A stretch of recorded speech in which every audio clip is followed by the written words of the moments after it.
Assalamualaikum warahmatullahi wabarakatuh.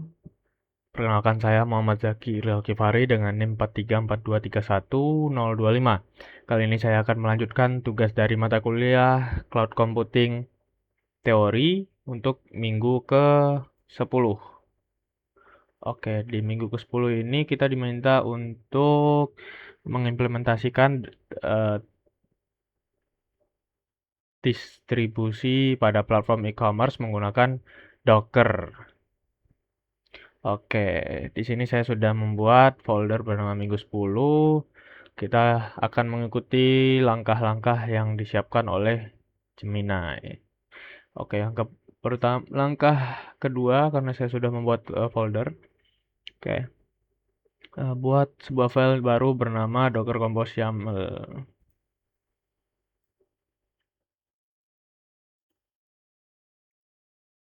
Ya, file ini akan mendefinisikan layanan terdistribusi untuk e-commerce, memisahkan backend aplikasi, database, dan sistem cache. Oke, eksekusi jalannya kontainer secara default menggunakan, ya saya menggunakan PowerShell, mengunduh image seluruh, oke, Docker Compose admin D. Ini untuk, oke, wait,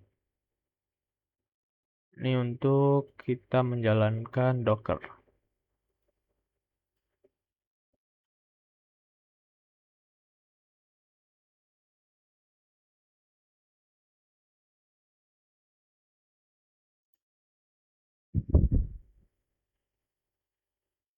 Oke, kita tunggu sebentar.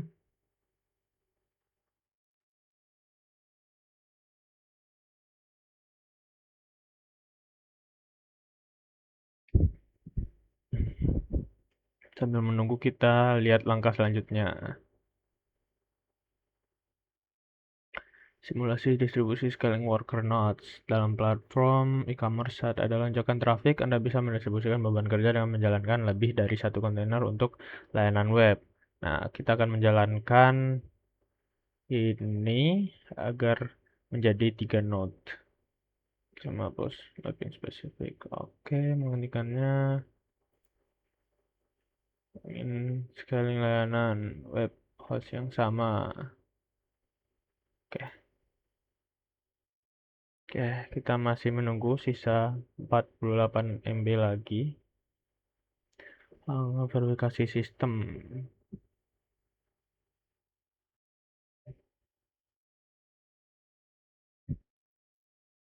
Oke, sudah mau selesai.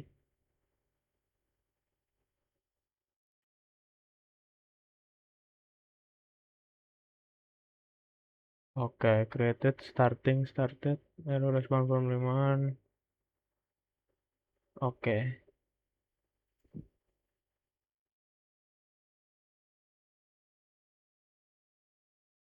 intinya sudah jalan. Oke, sudah jalan. Lalu kita lanjut ke langkah yang tadi. Simulasi distribusi scaling.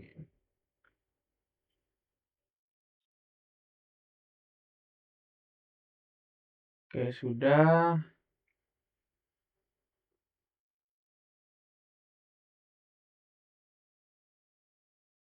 Oke, kita coba untuk verifikasi sistem. Kalau ada yang error, kita tanyakan lagi. Oke, sepertinya baik-baik saja. Oke, kita lanjutkan.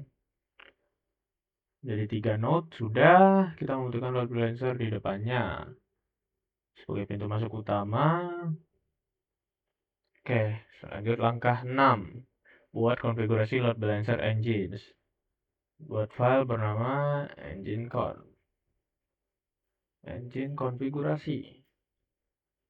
Isinya akan memberitahu engine bagaimana. Oke, jadi tujuannya untuk itu.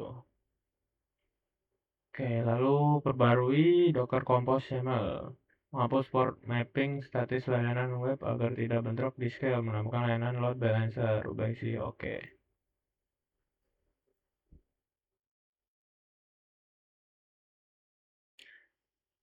Langkah 8, buka terminal Escort karena kita mengubah konfigurasi signifikan, matikan dulu kontainer. Oke, karena kan tadi kita masih menjalankan, kita down dulu, Docker Compose down, lalu kita up lagi, dan langsung bagi 3 aja. Oke, remove, started again. Starting masih, oke. Oke, terakhir pastikan seluruh komponen sudah berjalan sesuai rencana. Jalankan perintah ini di PowerShell. Lihat satu kontainer web browser, satu kontainer DB, satu kontainer C, 3 kontainer web berjalan bersamaan.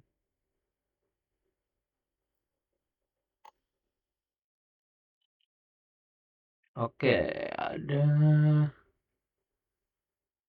web balancer, satu kontainer DB.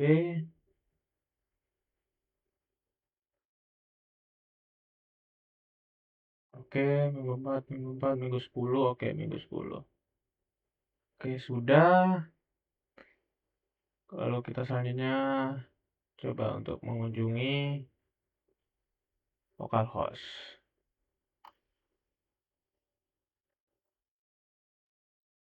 Teruskan salah satu dari 3 kontainer web yang tersedia. Berjalan sepenuhnya di lokal.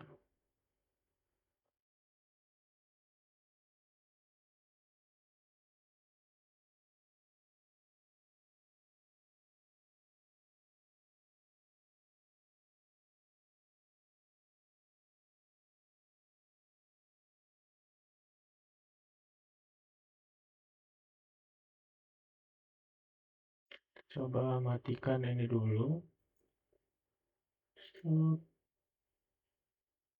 Oke.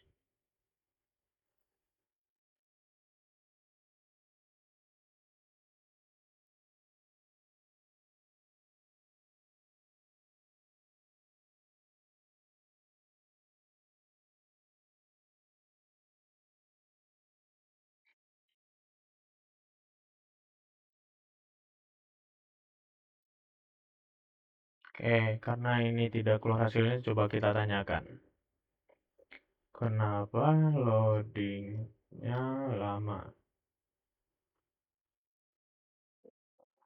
Lalu kita juga cantumkan hasil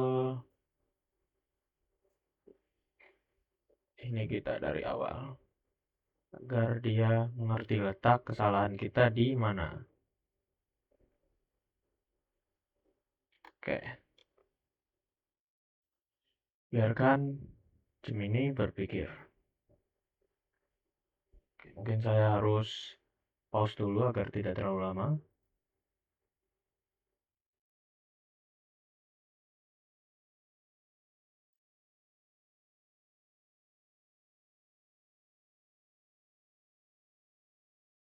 Sepertinya tidak perlu karena saya tidak tahu.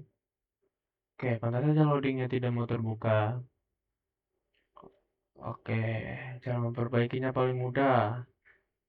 Buka Docker Compose YAML.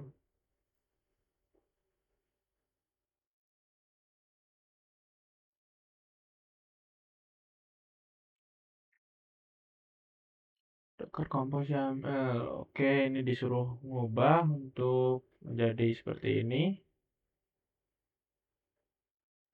Oke, sepertinya setelah ini sudah bisa. Remove, created, started. Oke, sudah. Kita coba buka lagi localhost-nya.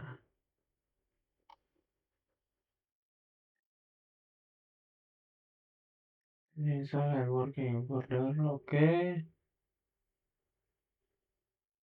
Halaman engine sudah. Oke. Jadi secara infrastruktur dasar sudah selesai. Ini mensimulasikan fondasi sistem terdistribusi di lingkungan lokal.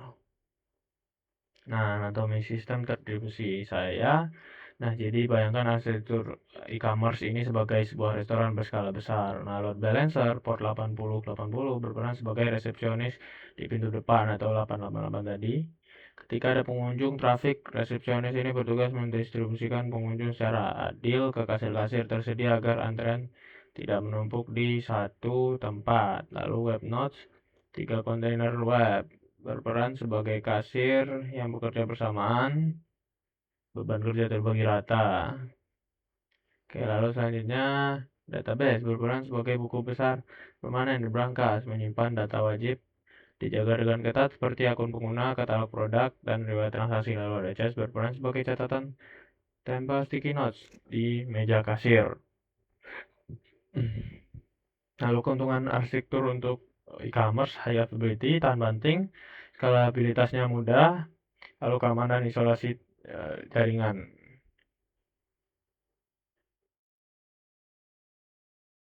Oke. Sekian implementasi terdistribusi pada platform e-commerce menggunakan Docker. eh, untuk tugas dari minggu ke-10. Sekian. Assalamualaikum warahmatullahi wabarakatuh.